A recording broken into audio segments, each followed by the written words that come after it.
Hey everybody, welcome back to the Boston-Raleigh channel. Today we're doing the second half of the Great Leap Forward video by Epic History. This is going to be the fourth video from them, but the eighth video from me because we're watching two episodes of me per video of theirs because we got commentary and all this stuff. We can't be going on too long in the day. However, I decided because it seems right. I recorded the other one earlier. The airplane noises have died down. Hopefully there's no issues with the recording this time. We're gonna be doing a reaction, but I am hungry. That's the thing. I've kept myself hungry just so we can do the reaction. Perfect immersion. We need to be hungry for the Great Leap Forward. Oh boy. I am actually just hungry and I need to get the recording out of the way, but it's funny anyway. Let's watch. Last time Mao had really bad hair, really bad policy. They had asked the 100 flowers thing, the 100 flowers bloom, and that was them asking people, what is your advice? What's your constructive criticism here? We don't like the Chinese Communist Party, and then they're like, oh no, we can't have that. So let's get into the rest of this. A new anti-rightist campaign punishes at least 500,000 men and women who are considered insufficiently loyal to the party. Penalties include public humiliation, hard labor, Defend and socialist execution. construction. Defend socialist construction. Yucky, icky poo, yuckers.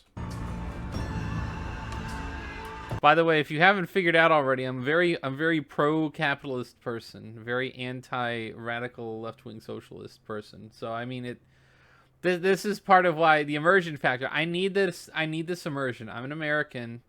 I need the immersion right now, being hungry so that I can fully, properly critique and comment on the video, of course. Among the leaders of this brutal campaign, a new addition to the Politburo Standing Committee, the 52-year-old Deng Xiaoping. Deng Xiaoping. A veteran of the Long March. He will become a crucial figure in the years ahead.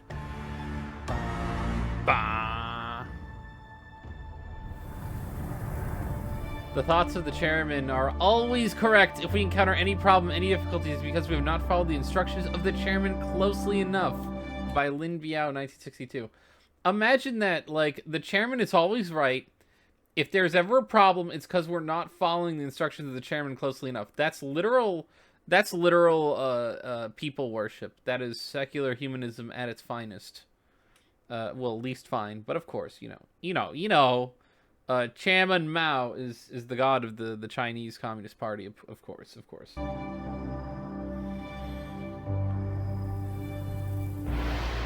1958 to 1962, the Great Leap Forward. 1958. The start of a second 5-year plan. Yeah, because the first one this time was alright. Even more ambitious.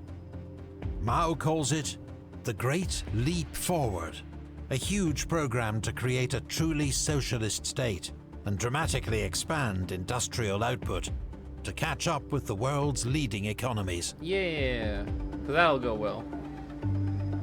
A huge public information campaign spreads the message throughout the country, urging every Chinese citizen to rise to the challenge and embrace Mao's leadership. I mean, I feel like Mao's already been the leader for a while, like 10-ish years at this point. Maybe, no, longer, I think. By 1958, he's been leader for at least, I don't know, I want to say at least 10-ish years, based on what we were seeing from the previous two videos. Existing rural cooperatives are merged into vast people's communes. Ooh. In which the party controls every aspect of daily life. Right, they belong to the people, but the people belong to the communists. So that the communists have to control the communes, so that the people can be controlled by the communists, even though it's the people's commune. Right. I think we understand this, right? Right. Right. The state now owns the land, buys harvests, and distributes rations. Yep. People don't own land. Private kitchens are banned as representing selfish individualism. That selfish, disgusting individualism. This is the problem I have with a lot of moralists within the Christian circles who sort of conflate individual autonomy, private ownership, or just self sovereignty, your own decisions out of your own self interests. Those are always bad and yucky, according to some people, and I don't like that. I don't like when people try to moralize collectivism, and I think it's generally gross. And replaced by communal canteens. Very quickly, the Great Leap Forward's ambitions become detached from reality. Many of the technicians and experts who should have overseen the campaign have been purged. Under intense pressure to meet unrealistic targets, local party officials exaggerate harvest figures. Yeah. These inflated reports suggest large surpluses of grain, which is then taken from the communes to supply the cities. Oh, so yeah, this is so they're describing the actual economic reasons why this failed. The idea was, if you're reporting high targets, they will take based on the surplus you're reporting, right? Because you have, like, let's say you have 20 units of grain for each commune per day, and you're outputting they're saying that you're outputting 50. And you're actually only outputting 20. Even it could be even better. They say you're outputting 30, even though you're outputting 20. They're going to take as if you're outputting 10 extra units of grain, and so you're only going to be left with half of what you actually need, because you might only be making just enough to survive. Even if you're making a lot more than you need to survive, and they list a large surplus like that, you don't have any grain, right? Like they tell the people that they're making, let's make this an easier number. Actually, let's say 60 units of grain, right?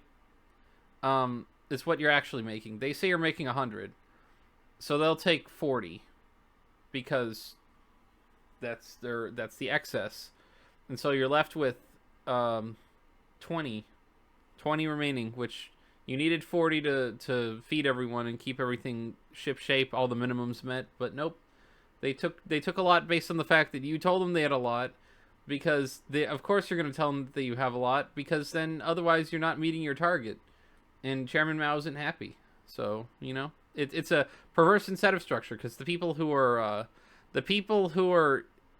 reporting these numbers are still eating. The people who are making all the farming contributions are not the ones eating. In reality, this means far too much grain is taken from the communes. Exactly. Often leaving them without enough to feed themselves. Drought, mismanagement, and corruption actually mean agricultural production is in steep decline. Well, this is the big problem with collectivist economic, centrally planned economic policies, that you will have an idea that you can do things more optimally than you can in a free society, right? Because in a free society, people will output based on what they actually want to do.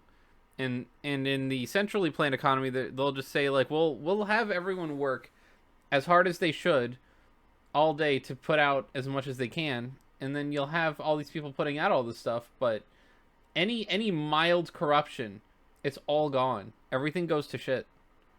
Like, human nature will destroy centrally planned economies always because of this. I mean, the best you could have gotten was maybe a little bit of extra grain, but instead you had to send it all. You had to send it all into China.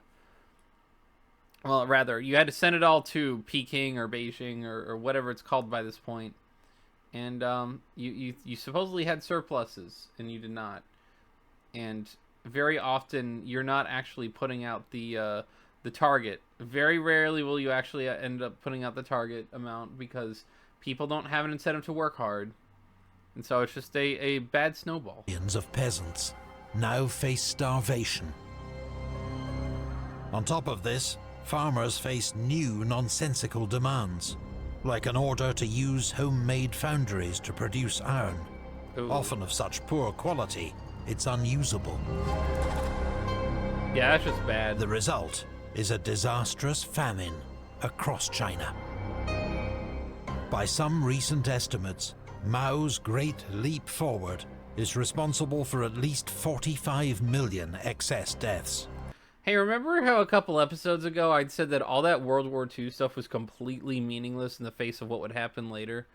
All of the disgusting excess deaths from the nationalist faction led by Chiang Kai-shek, that's nothing. We got 45 million estimate, a 45 million death estimate just from bad economic planning. Great Leap Forward, 45 million people starved to death.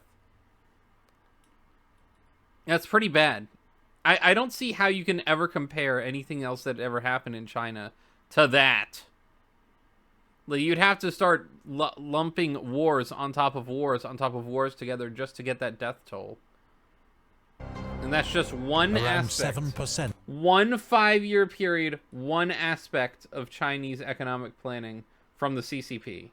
Completely makes every war we've covered in China's history up to this point look a little bit less. You know, every war, every single one. Of the population.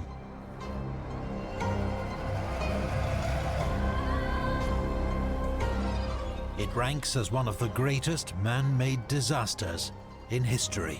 Oh, maybe the greatest man-made disaster. In the most hard-pressed areas, whole communes starved to death. Yep, that'll happen. Famine had always been a feature of life and death in China. But the winter of 1960 is perhaps the darkest hour in the country's history. Right, one winter completely puts every other winter, every other year to shame. In terms of the absolute death and destruction. Just caused by economic planning. This is just the economic planning. This is not a war. This is not a suppression. This is not anything like that. This is literally just mismanagement that caused this. That's how bad communism can be. Reports of widespread chaos and suffering eventually seep through to the upper echelons of the party. In the summer of 1959, at a conference in Lushan, Minister of Defense Peng Dehuai openly denounces the Great Leap Forward and Mao's leadership. Oh no, not Peng! Mao is not in listening mood. No. Peng is placed under house arrest and removed from office. Does Peng ever get seen again? Replacement, General Lin Biao, is one of Mao's most loyal supporters. But as the months go by, the evidence becomes impossible to ignore. When news of the famine reaches Taiwan, Chiang Kai-shek seeks to humiliate Mao by ordering airdrops of food to the mainland.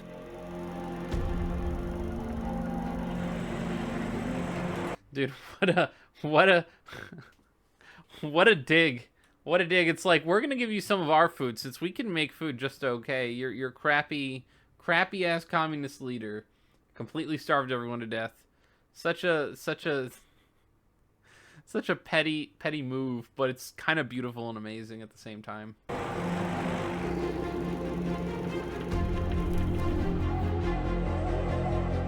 By 1961, the party has to acknowledge reality. Mao Zedong publicly accepts that mistakes were made. Mistakes were made. What a massive understatement. He remains chairman of the Chinese Communist Party, but for the next few years he steps back from frontline politics. In his place, more pragmatic leaders, notably Liu Shaoqi, Zhou Enlai, and Deng Xiaoping, take on the day-to-day business of government. Kind of hard for one man to do it all anyway. This is a country of like several 100 million people at the very least. About a Some billion of the people, policies probably. that had led to the famine are abandoned. Communes are reduced in size, communal canteens are abandoned, and some land returns to private ownership. But the party still controls all aspects of daily life, providing everything from healthcare to housing. I'm sure this is the most quality healthcare and housing you could imagine, right? As facilitated by the same mismanaged government that has mismanaged 45 million Chinese people into starvation. Education and employment,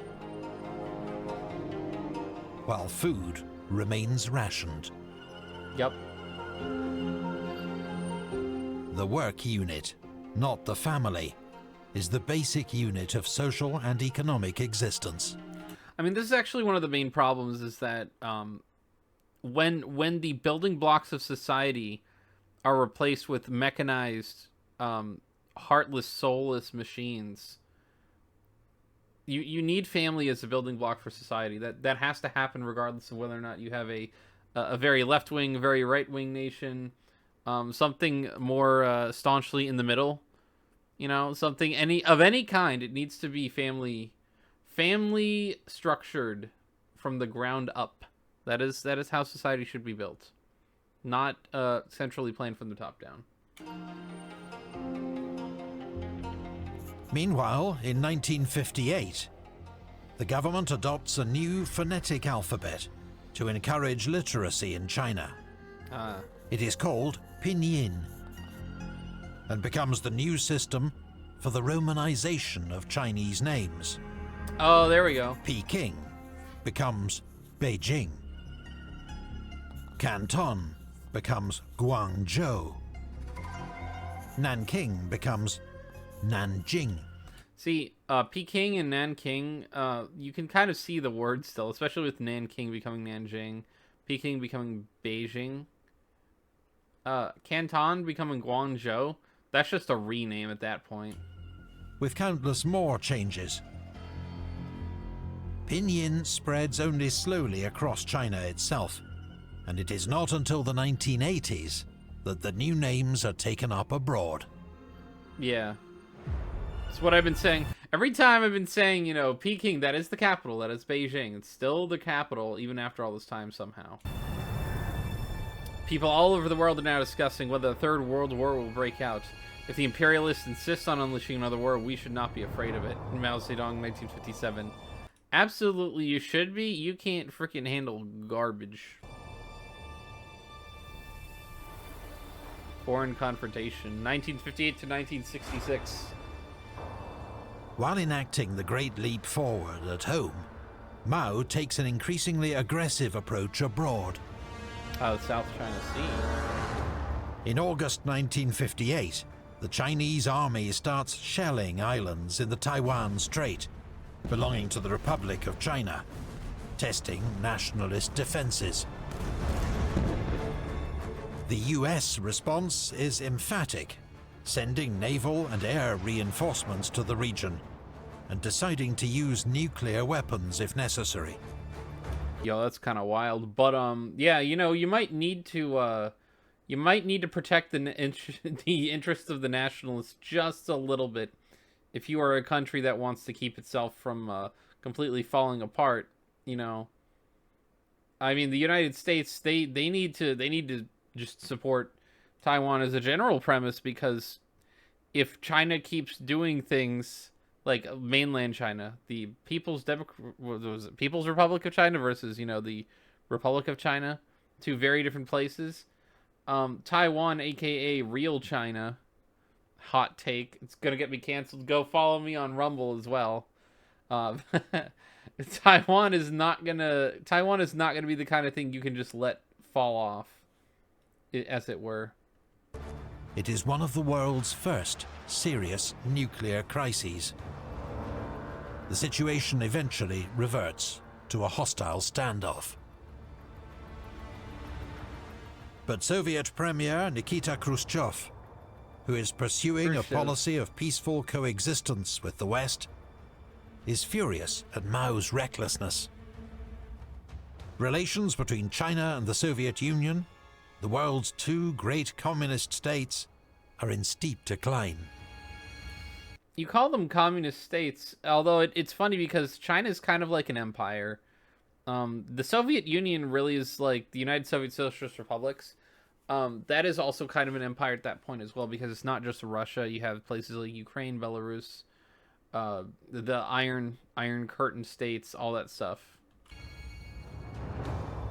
In 1956, Khrushchev had denounced the excesses of Stalinism and the cult of personality.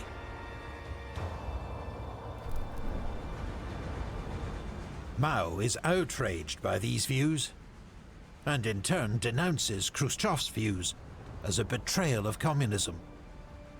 I mean, this is the problem inherent, is that Russia's dealing with the fact that they can't be as bad as they were, and China, without Stalin, you know, Mao is not going to be super happy with the way that Russia's handling things.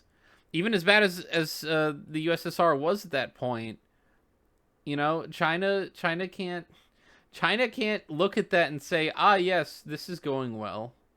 It's just a glaring, obvious sort of weak spot in, you know, again, centrally planned economy's bad, capitalism good. In his eyes, the Soviet Union has gone soft. It's gone soft. It is a fatal ideological split. Oh, yeah. And after 1959, the two leaders will never meet again.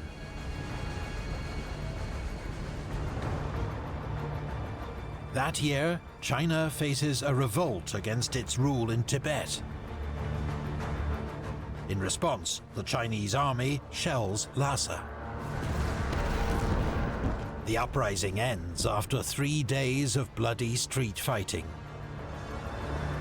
The Dalai Lama and 80,000 Tibetans flee to India. The Chinese were clearly better at Street Fighter than Tibet.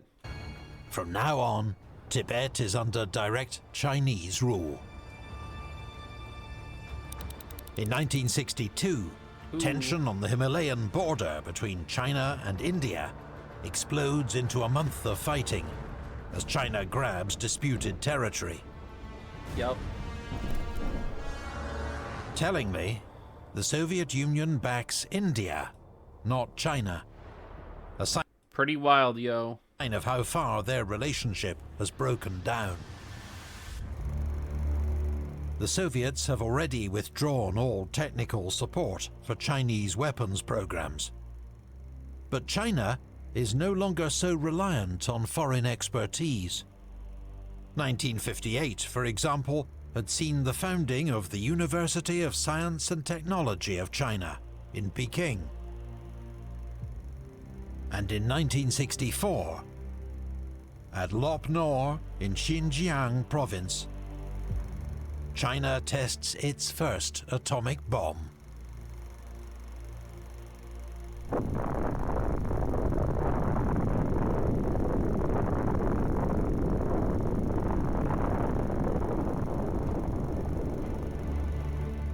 That's not terrifying at all. 2 years later, it detonates its first thermonuclear device.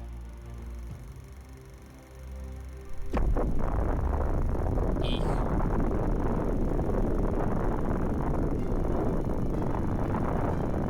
China has joined the United States, Soviet Union, Britain and France to become the world's 5th nuclear power, Currently, they're estimated about 8 or 9. adopting a no-first-use nuclear policy. Well, yeah, because that would end you. You're not gonna... Mutually assured destruction, man. You don't just throw a nuke first. Unless you want to die. There is no longer any question that China stands on its own feet as a major world power. But Mao and the Chinese Communist Party still see much work to do. Their next battleground will be within Chinese society itself.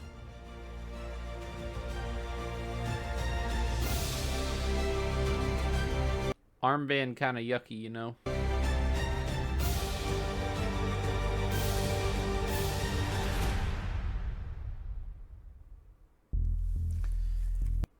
Well, that's the end of that episode, I believe, right? Is this the guy with the British accent that we see on the screen here? Anyway, definitely be sure to like, comment, subscribe, hit the bell for notifications. Epic History is great. This was their fourth episode, our eighth to match, but fourth episode of their Chinese series. We've got four more episodes. Our side, 2 episodes left of the China series left. Um, Definitely be sure to go like, comment, and subscribe to the Boston-Raleigh channel here. Hit the bell for notifications. We've got a streaming channel that I have called Bulbacue, with the models from. That thing is, we stream like 4 times a week. You should check that out. Also, we got the video channel, the Pro Antagonist, my older channel that we have videos that come out on. We're back to about one a week ish. We got the One Piece stuff come out recently. Got some commentary on that. Definitely we go.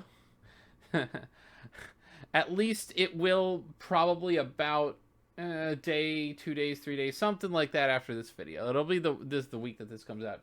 Go be sure to check all that out. Go watch more history. Go learn about how communism sucks. We have an entire century's worth of history to actually more than a century now. It's been over 100 years. They've been doing communism a whole lot since the early 1900s, and we've got more than enough evidence to know that it does not work. That is the big deal here, the Great Leap Forward. All that. I'm still hungry. I'm gonna go eat dinner. Thank you so much. Thank you so much. Be sure to go and check out Epic History again. Definitely have a great rest of your evening. Bye bye. Also, ni hao.